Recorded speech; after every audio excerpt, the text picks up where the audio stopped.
홍해에서 거역하였나이다. 홍해 앞에서 이스라엘이 범한 사특한 죄란 무엇이었습니까? 자신들을 향해 믿을 수 없는 기적, 10번째 재앙과 탈출을 행하신 것을 본 후에도 과연 하나님께서 앞으로 자신을 구원하실 것인지를 의심한 것입니다.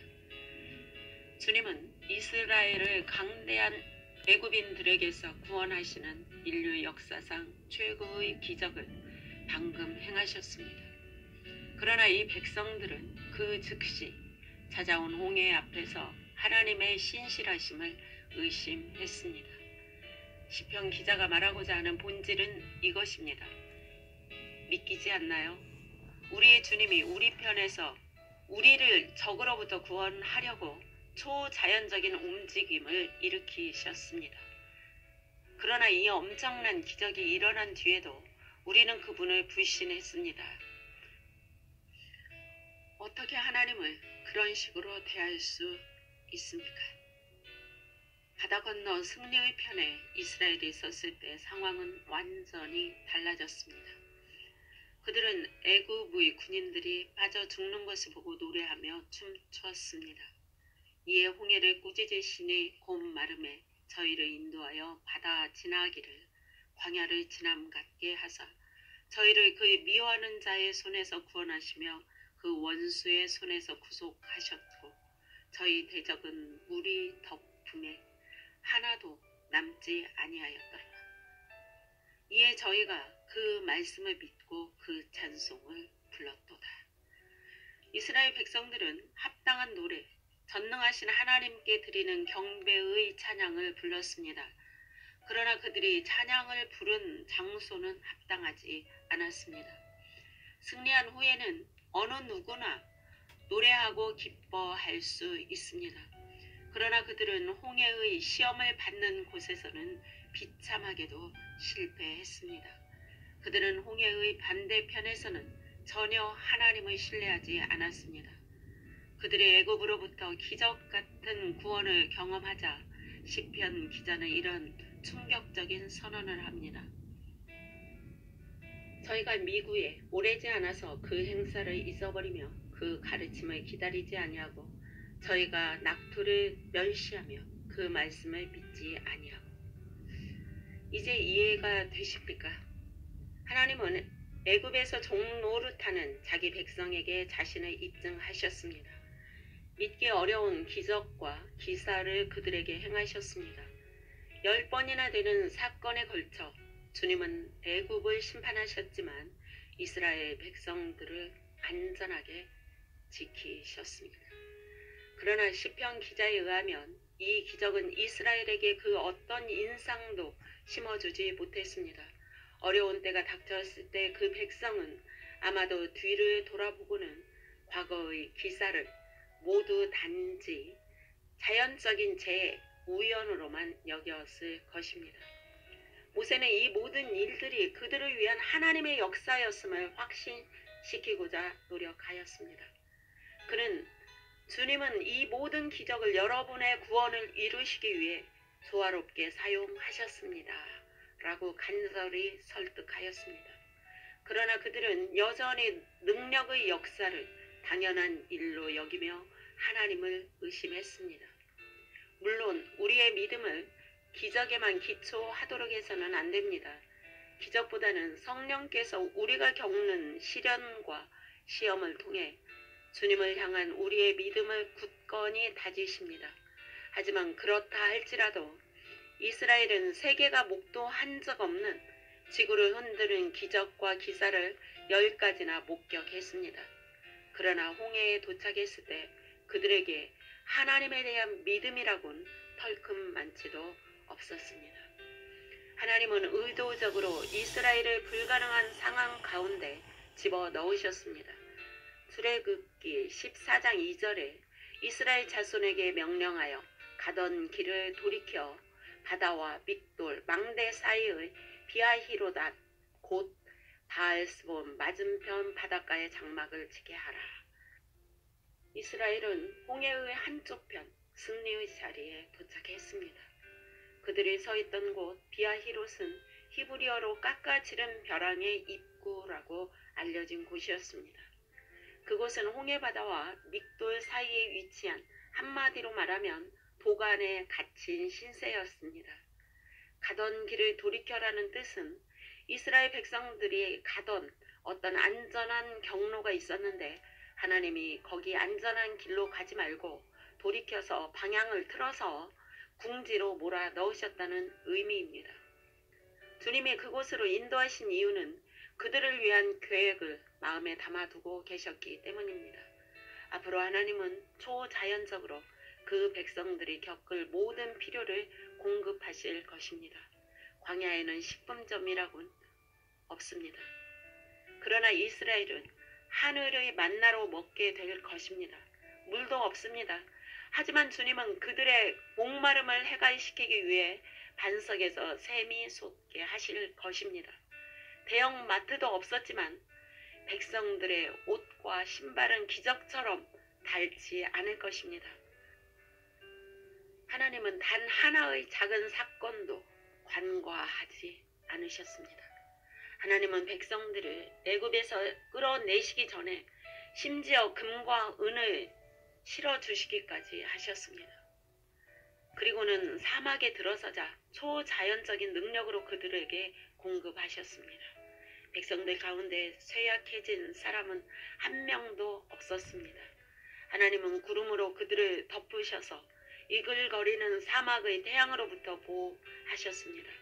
밤에는 초자연적인 불을 일으키셔서 사막의 한기로부터 보호하시고 어둠을 밝히는 불빛으로 그들을 위로하셨습니다.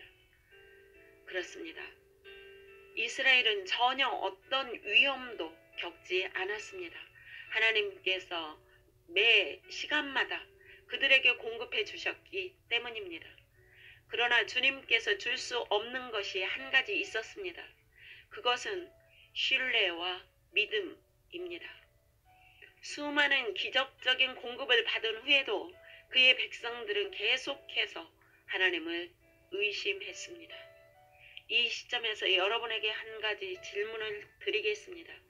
하나님께서 이스라엘을 자기 백성으로 선택하신 이유가 무엇이라고 생각하십니까? 어쨌든 그들은 아주 작은 나라였고 별로 중요치도 않은 민족이었습니다.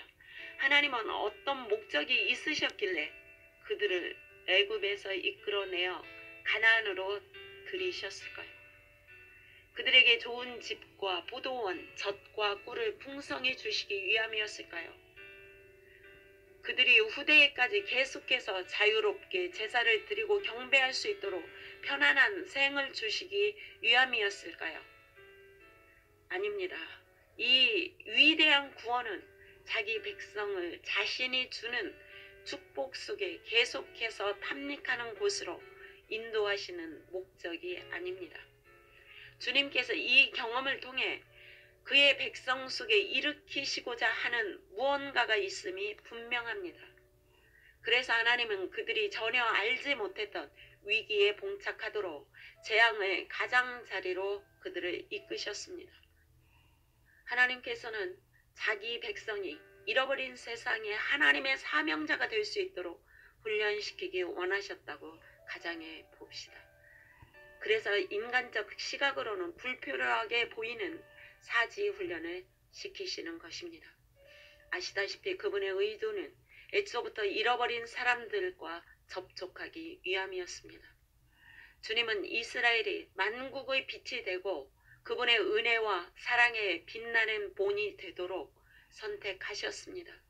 주님은 그분이 모든 나라와 자신에게 대항하여 범죄한 자들에게까지 사랑의 마음을 갖고 계시다는 것을 세상이 알기 원했습니다. 그 사명을 감당하려면 신앙의 연단과 훈련을 거쳐야 했습니다. 이스라엘의 선지자들은 이것을 알았습니다. 그들은 하나님의 법이 예루살렘을 넘어 세계의 구석구석까지 닿을 것이라고 재차, 3차 예언하고 또 예언했습니다. 그리고 이제 이곳 광야에서 하나님은 자신을 완전히 신뢰할 첫 번째 세대를 형성하기를 갈망하셨습니다. 그분은 만국의 하나님은 한 분뿐이시며 하나님께서는 자신을 믿는 민족을 통해 기사를 행하신다는 것을 증명하기 원하셨습니다. 그러나 주님은 의심과 불신으로 가득 찬 민족을 통해서 일하시지는 않으십니다.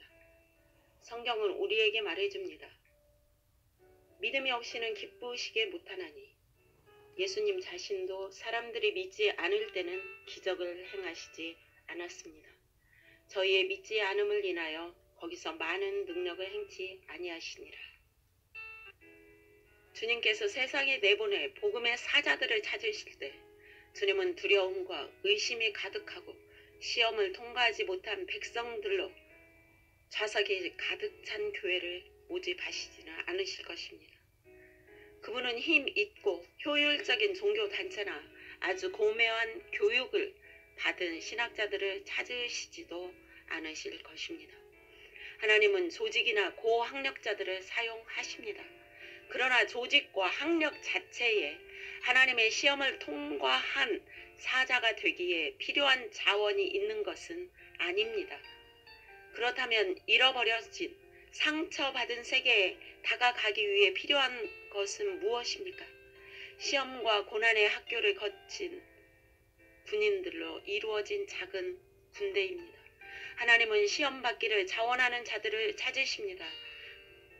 그래서 그분은 불의 시험을 기꺼이 받으려 하는 자, 그 믿음을 정련하고 정금과 같이 나온 모든 자들을 모집하십니다.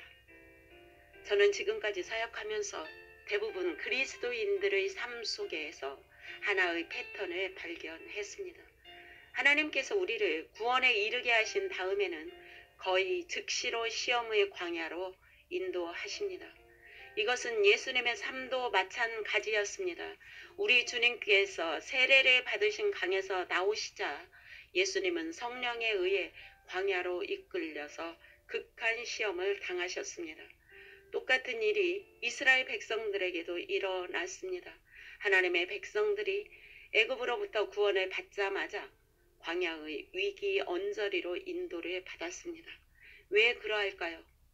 하나님께서 온 세계 앞에서 불가능한 상황 가운데서도 하나님을 전적으로 신뢰할 백성을 찾으시기 때문입니다. 여러분도 하나님의 종들이 시험과 고난을 견뎌내며 믿음을 지키는 것을 온 세상이 지켜보고 있다는 것을 잘 아실 것입니다. 이러한 신뢰가 다니엘을 통해 예시되는 것을 볼 수 있습니다.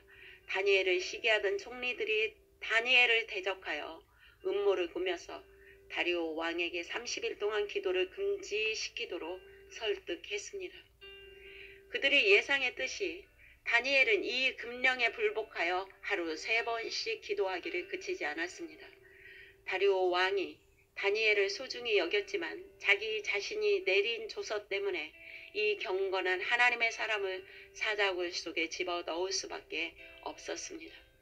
다니엘은 기도에 대한 금령을 위반하는 벌이 죽음이라는 것을 잘 알고 있었습니다. 그러나 그는 결코 기도를 멈추지 않았습니다. 하나님을 신뢰했기 때문입니다. 그는 주님께서 그가 당하는 시험을 끝까지 이겨낼 수 있도록 돌보실 것을 알았습니다. 다니엘이 고난을 겪는 내내 다리오 왕은 다니엘을 위해 근심하며 관찰하였습니다. 그는 다니엘을 구하기 위해 가능한 모든 수단을 다 동원하여 보았습니다. 그러나 어쩔 수가 없었습니다. 마침내 다니엘이 사자들에게 던져지기 직전에 왕은 다니엘에게 확언합니다. 너의 항상 섬기는 내 하나님이 너를 구원하시리라. 그러나 그날 밤 왕은 잠을 잘 수 없었습니다. 성경은 그가 궁에 돌아가서는 밤이 맞도록 금식하고 침수를 패하니라 라고 말하고 있습니다. 여러분이 예수님이 여러분의 주님이시요 구원자이시며 치료자이시라고 불가능한 일을 행하실 수 있는 하나님이시라고 세상에 선포한다면 그들은 여러분이 불가능한 상황에서 어떻게 반응하는지 보기 위해 여러분을 관찰할 것입니다. 그들의 눈은 하나님의 선하심,